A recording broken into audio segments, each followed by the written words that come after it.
નમસ્કાર સૌ પત્રકાર બંધુઓનો આમ આદમી પાર્ટીની પત્રકાર પરિષદમાં આપનું સ્વાગત છે. મારી સાથે અમારા સંગઠન મહામંત્રી મનોજભાઈ સોરઠિયા પણ ઉપસ્થિત છે. મિત્રો, ખેડૂત વિરોધી નીતિના કારણે, ભાજપની ખેડૂત વિરોધી નીતિના કારણે ખેડૂતોએ આપઘાત કરવાનો સિલસિલો જે ચાલુ થયો છે બંધ નથી થઈ રહ્યો. ગુજરાતમાં અત્યાર સુધી 6 ખેડૂતોએ આપઘાત કરી લીધા છે, આત્મહત્યા કરી લીધી છે. અને જ્યારે ખેડૂત આત્મહત્યા કરી રહ્યો હોય છે ત્યારે માત્ર ખેડૂત આત્મહત્યા નથી કરી રહ્યો, એનો આખો પરિવાર, એનો કુટુંબ, એનો સમાજ આખું બરબાદ થઈ રહ્યું છે. આ થઈ કેમ રહ્યું છે? કારણ શું છે? તમે જુઓ કે બાણવડમાં એક ખેડૂતે આપઘાત કર્યું. બાણવડના જ્યાં હું પોતે ગયો હતો મુલાકાત માટે. પછી ગીર સોમનાથના રેવત ગામમાં ખેડૂતે આપઘાત કર્યો, જ્યાં પણ મેં આખી પરિસ્થિતિ જાણી.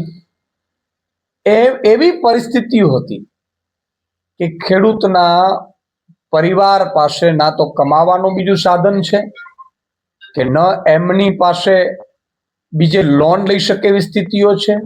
પત્નીના ઘરેણા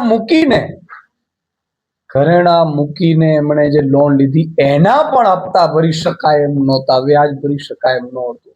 ઉપરથી દીકરા દીકરીઓની ફી ભરવાની હોય, દીકરીના લગ્ન હોય, ત્યારે ખેડૂત કઈ હાલતમાં આપઘાત કરતો હશે? જ્યારે ખેડૂત આપઘાત કરવા જતો હશે ત્યારે એમણે પત્નીને જોતો હશે, એમના દીકરાને છેલ્લી વખત જોતો હશે, એમને દીકરીને છેલ્લી વખત જોતો હશે. આ કરુણ પરિસ્થિતિમાં આટલી સ્થિતિ થઈ ગઈ છે છતાં ગુજરાતની ભાજપ સરકાર, જે ખેડૂત વિરોધી સરકાર છે, મજૂર શ્રમિક ને ભાગ્યા વિરોધી સરકાર છે, જાગતી નથી. એનો દુઃખ છે. એ પછી વિંછિયામાં રેવણિયા ગામે ખેડૂતે આપઘાત કર્યો, જ્યાં માનનીય અમારા ધારાસભ્ય ગોપાલભાઈ ગયા હતા. કોટડા સાંગાણીમાં લોહીમાં જે ખેડૂતે આપઘાત કર્યો એમાં અમારા માનનીય મનોજભાઈ અમારા ગયા હતા. ગઈકાલે વિસાવદરમાં ફરીથી 42 વર્ષીય ખેડૂતે શૈલેષભાઈએ મગફળીનો પાક નિષ્ફળ જવાથી અને સરકારે જે સહાય આપી એ સહાય પૂરતી ન હોવાથી આપઘાત કર્યું છે. અત્યાર સુધી એવું હતું કે ભાઈ સરકાર કંઈક સારી જાહેરાત આપશે, સારી સહાય આપશે, જાહેરાત કરશે, એમ કરીને પણ કેટલાક ખેડૂતો અકબંધ રહ્યા હતા. પોતે પોતાના જીવનમાં એ સંઘર્ષ કરીને એવું હતું કે દિવસો કાઢી લઈએ. સહાય જાહેર કર્યા પછી પણ જ્યારે પૂરતી સહાય ન લાગતા અને એમાંથી 2 છેડા વીઘે 3200 રૂપિયાથી શું થવાનું હતું? 2 છેડા ભેગા થવાનું ન લાગતા ખેડૂતે આપઘાત કરવાનું શરૂ કર્યું છે. એ ખૂબ જ દુઃખદ છે અને એ એટલી હદે હૃદય કંપાવનારી ઘટના છે. હું ખેડૂતોને પણ અપીલ કરું છું, કોઈ આપઘાત ન કરે, આવું પગલું ભરશો નહીં. આજે નહીં તો કાલે કંઈક ઈશ્વર આપણા સૌ માટે સારું કરશે. તો પહેલી તો અમારી માંગણી એ છે ખેડૂત વિરોધી સરકાર પાસે કે જેટલા પણ ખેડૂતોએ આપઘાત કર્યું છે એના પરિવારની ખૂબ હાલત દયનીય છે. ખૂબ એટલે ખૂબ. અમે કેટલાકમાં અપીલ કરી તો 2-5-5, 10-10 હજાર રૂપિયા પણ લોકો જે આવતા હતા એનાથી પણ એનો ઘર ચાલી શકે 2 દિવસ એવી સ્થિતિઓમાં છે. તો મારી વિનંતી છે કે દરેક ખેડૂત પરિવારને 1 કરોડ રૂપિયો સરકાર સહાય આપે. એમરજન્સી ફંડમાંથી સરકાર પાસે કોઈ રૂપિયાનો કમીનો નથી. 1 કરોડ રૂપિયો સહાય તુરંત આપી દેવામાં આવે, એ મારી માંગ છે. અને બીજા ખેડૂતોને પણ સરકાર ધરપત આપે. મને લાગે છે ખેડૂતોની સરકારને પડી જ નથી. સરકાર કોઈ ધ્યાન જ નથી થતી. 10,000 કરોડનું પેકેજ આપ્યું, 10,000 કરોડનું પેકેજ આપ્યું, પણ એનાથી શું થવાનું છે? તમે વિચાર કરો, પંજાબના સમૃદ્ધ ખેડૂતો છે, હજી 3 વર્ષથી જ આમ આદમી પાર્ટીની સરકાર છે, તોય આમ આદમી પાર્ટીની સરકાર હેક્ટરે 50,000 રૂપિયો 1 મહિનામાં જમા કરી દીધા. ત્યારે ગુજરાત સરકાર છે એ 30 વર્ષથી શાસનમાં છે. હજારો કરોડ રૂપિયા તમે ઉદ્યોગપતિઓના માફ કર્યા, કરોડ રૂપિયા તમે ઉદ્યોગપતિઓને સહાયો આપી, મફતના ભાવે ઉદ્યોગપતિઓને જમીનો આપી, અને ખેડૂતોની જ્યારે વાત આવે ત્યારે એક ટુકડો તમે નાખો છો. એ મને લાગે છે કે આનાથી મોટું કોઈ દુઃખદ ઘટના ન હોઈ શકે. ખેડૂતો મરવા પડી રહ્યા છે. મારે હાથ જોડીને સરકારને વિનંતી કરવી છે કે હવે તો એ લોકો દુનિયા છોડી રહ્યા છે. હવે તો જાગો તમે. અત્યાર સુધી નહોતું તો આપણે કઈ એવું કહેતાય નહોતા કે ભાઈ પ્રેશર પણ નહોતું બનતું. હવે તો ખેડૂતો આપઘાત કરી રહ્યા છે. અને તમે જુઓ આખી સ્થિતિમાં એમણે 2 પાછા એવા બનાવ્યા કે એક તો ઓનલાઈન અરજીઓ કરવાની. ભાઈ પંજાબમાં સરકારે તુરંત જ સર્વે કર્યો. સર્વે કર્યા પછી સરકાર પાસે ડેટા તો આવી જ ગયા છે. સરકાર પાસે ડેટા આવ્યા છે તો પછી અરજીઓની શું તમે નાટક કરો છો? અરજીઓમાં પાછા 100 રૂપિયા લૂંટાય ખેડૂત. એટલા માટે છે લાખો ખેડૂતો પાસે 1 રૂપિયો ખિસ્સામાં નથી, 100 રૂપિયે તમે અરજીમાં લૂંટી રહ્યા છો. એટલે એ અરજીઓ બંધ કરવામાં આવે તુરંત. અને તમારો જો સર્વે યોગ્ય ન હોય તો અમને કહો, અમે સર્વે કરીને આપીએ. આમ આદમી પાર્ટીની ટીમ સર્વે કરીને આપશે ને એક ખેતરમાં ગડબડ નહીં હોય. તમારા અધિકારીઓ, ગ્રામ સેવકો, તલાટીઓ 5-5 હજારની ટીમોના તમે ફાકા પોતદારી કરતા હતા. એનો અર્થ જો કોઈ સર્વે કર્યું જ નથી. એટલે હવે તમે અરજી મંગાવો છો અને અરજીના નામે પાછા ખેડૂતોને લૂંટો છો. નહીં કરે અરજી તો ખેડૂતને નહીં મળે. આ સ્થિતિ મને લાગે છે પંજાબમાં સરકારે તરત જમા કરી દીધા 30 દિવસની અંદર. અહીંયા જમા રૂપિયા નથી કરવા, આપવા નથી, એટલે અરજીઓનો નાટક કરે છે. આ ત્રીજી વસ્તુ. ચોથી વસ્તુ કે માત્ર ચોમાસું પાક નિષ્ફળ નથી ગયું, કેટલીક જગ્યાએ પાણી ભરાણા. તો ગીર સોમનાથમાં ગયો તો શિયાળુ પાક પણ વાવી નથી શક્યા, એટલે એનો પણ નુકસાન ગયું છે. અને મોટી વાત તો એ છે કે અત્યારે મગફળીના ટેકાના ભાવે જે ખરીદીઓ ચાલે છે એમાં પણ સરકારે લૂંટવાનું બંધ નથી કર્યું. એક તો મગફળીના ટેકાના ભાવે લો છો, જે ભાજપના નેતાઓને ઠેકા આપ્યા છે, એ નેતાઓ 1.5 કરોડ રૂપિયા કમાવાના છે એક મહિનામાં, માત્ર કમિશનમાંથી જે ટેકાની ખરીદી કરે છે ઈ.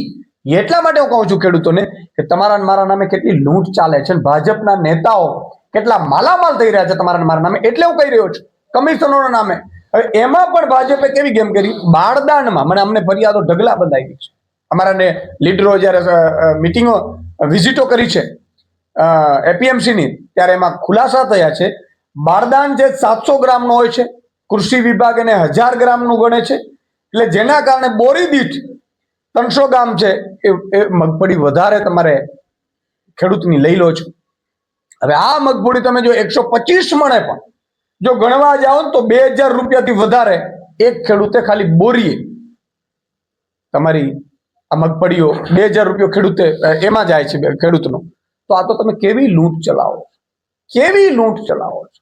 અને ખેડૂતોને આપવાની વાત તો અલગ છે. ખેડૂતોને પેકેજનો લાભ હજી ક્યારે મળશે એ ખબર નથી, એટલે ખેડૂતો હવે સરકાર ઉપરથી વિશ્વાસ ઉઠી ગયો છે. મારે ભાજપના ધારાસભ્યો, સાંસદોને કેવું છે, મંત્રીઓને કેવું છે કે મુખ્યમંત્રી તો બિલ્ડર છે, એને ખબર ન હોય ખની. સુપર સીએમ હર્ષ સંઘવી પણ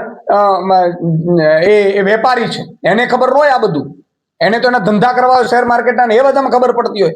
પણ સાંસદો ને ધારાસભ્યો, મંત્રીઓ, તમે તો ખેડૂતોના મતે જીતેલા છો. તમારામાં આત્મા છે કે નથી? કાલે તાલુકા જિલ્લા પંચાયતની ચૂંટણીઓમાં તમે જાશો મત માંગવા માટે, ત્યારે ખેડૂતો તમને ઘૂસવા નહીં દે ખેતરમાં. જે ખેડૂતો મરી રહ્યા છે, જે ખેડૂતો મરવા માટે જીવી રહ્યા છે, એ ખેડૂતો માટે તમારે સહાય કરવાની જગ્યાએ તમે અત્યારે લૂંટ ચલાવી રહ્યા છો, બેફામપણે લૂંટ ચલાવો છો અને પાછા મત માંગવા જશો. તો તમે તો બોલો. તમારા મુખ્યમંત્રી, સુપર મુખ્યમંત્રી તમારા છે હર્ષભાઈ સંઘવી, એ ખબર નથી, એને ખેતીની નથી ખબર પડતી. ચાલો, અને એ પપેટોની જેમ કામ કરતા હોય બિલ્ડરો અને ઉદ્યોગપતિઓને કહેવાથી તમે તો તમારે તો ખેડૂતોના મતે જીતવાના છે. એટલે આ સ્થિતિમાં મને લાગે છે કે એક તો તમે પેકેજમાં વળતર ઓછું ચૂકવ્યું એટલે ખેડૂતે આપઘાત કર્યું, કારણ કે એનાથી પૂરું નથી થતું. પેકેજ જાહેર કર્યા પછી ખેડૂતોનો આપઘાત થયું છે, બહુ જ સેન્સિટિવ મેટર છે. ગુજરાત સરકારે તુરંત આમાં ધ્યાન દોરવું જોઈએ, કારણ કે 40-50 હજાર કરોડનું તો ખેડૂતોને નુકસાન ગયું છે. તમારે કમસે કમ હેક્ટરે 50,000 રૂપિયા આપત ને તો પણ ખેડૂતને રાહત મળી શકે એવી સ્થિતિમાં હતો ખેડૂત. એ તમે નથી કર્યું.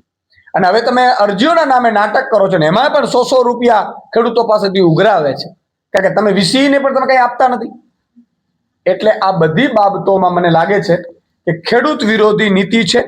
હું ગુજરાતની જનતાને એટલી જ વિનંતી કરું છું, ખેડૂતોને એટલી જ વિનંતી કરું છું કે આપઘાત ન કરો. 2 વર્ષ ખમી જાઓ.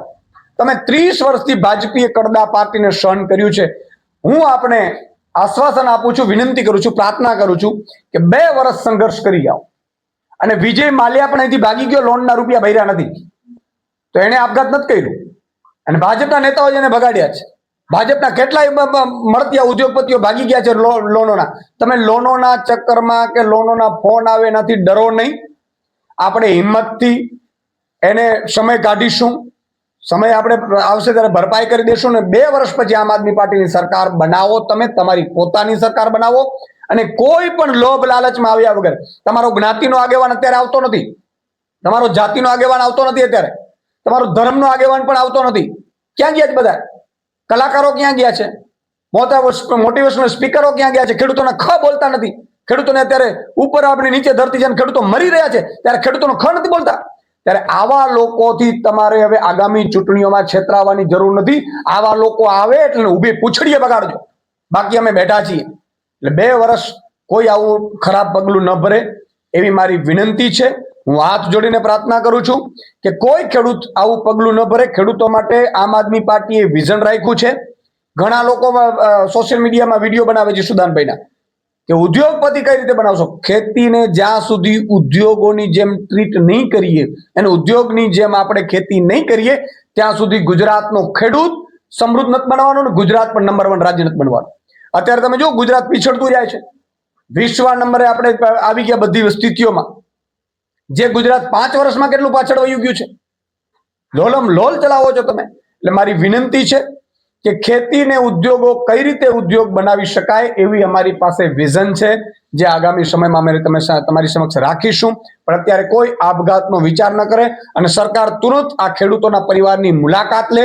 મુલાકાત લઈને 1-1 કરોડ રૂપિયાનો ચેક આપે એવી અમારી માંગણી છે અને આ માંગણી તુરંત આપવામાં આવે. અને આના ઉપરાંત ખેડૂતોનો જે કર્જ માફી અથવા તો એને વધારે રકમ સહાયની ચૂકવાય એવી અમારી માંગ છે. આપને કોઈ કઈ સવાલ હોય? કચ્છમાં અદાણી શરૂઆત થઈ છે. ભાજપે ષડયંત્ર રચ્યું. ભાજપે ષડયંત્ર રચ્યું તો એનો પણ હું ખુલાસો કરી દઉં. પહેલા એમણે નરેન્દ્ર મોદી વટહુકમ બહાર પાડ્યું કેન્દ્રમાં આવ્યા ત્યારે. વટહુકમ 1 વર્ષમાં રદ કરવું પડ્યું, કાયદો ન બન્યો. પછી 3 કૃષિ કાનૂન લાવ્યા. એ આ પંજાબના ખેડૂતો જાગૃત થયા અને 750 ખેડૂતોએ બલિદાન આપ્યા એટલે એ કાયદો પાછો લાવવો પડ્યો. એટલે હવે ત્રીજું એક ખેલ કર્યું છે કે ખેતીની જણસની કિંમત નહીં આપી અને ખેતીને ખાતર, યુરિયા, બિયારણ, જંતુનાશક દવાના એટલા મોંઘા ભાવ કરી નાખવાના એટલે ખેડૂત ખેતી મૂકીને વયો જાય અને ઉદ્યોગપતિઓ જમીન લઈ લે. અદાણી અત્યારે ગુજરાતનો માલિક બનીને બેઠો છે. ભાજપની સરકાર નથી, સરકાર અદાણીની છે. હું દાવા સાથે જવાબદારી પૂર્વક નિવેદન કરું છું. આ ભાજપના મુખ્યમંત્રી નેતાઓ છે માત્ર દલાલો છે, માત્ર દલાલો છે. અને અદાણીની માટે દલાલો માટે પોલીસ ને કલેક્ટરો ઉતરી ગયા છે. ત્યારે ખેડૂતોને તમે જુઓ માર મારી રહ્યા છે, ખેડૂતોને હટાવી રહ્યા છે, પોતાની જમીનોમાંથી કાઢી રહ્યા છે. અદાણી એટલો મોટો તાકાતવર થઈ ગયો. અને આ તો કચ્છમાં હજી શરૂઆત છે. હું ગુજરાતના ખેડૂતો 54 લાખ ખેડૂતોને 1 કરોડ ને 20 લાખ મજૂરો, શ્રમિકો, ભાગ્યાને કહું છું કે ભાજપ અને અદાણીએ ષડયંત્ર કરીને હજી તો કચ્છમાં નજર કરી છે. આજ અદાણી પાછો જુનાગઢ આવી રહ્યો છે. આજ અદાણી આવી રહ્યો છે ગીર સોમનાથ, જામનગર આવી રહ્યો છે, રાજકોટ આવી રહ્યો છે. આખા ગુજરાતની જમીન ઉપર અદાણીની નજર છે અને અદાણી કોઈને મૂકવાનો નથી, મોટો અજગર છે.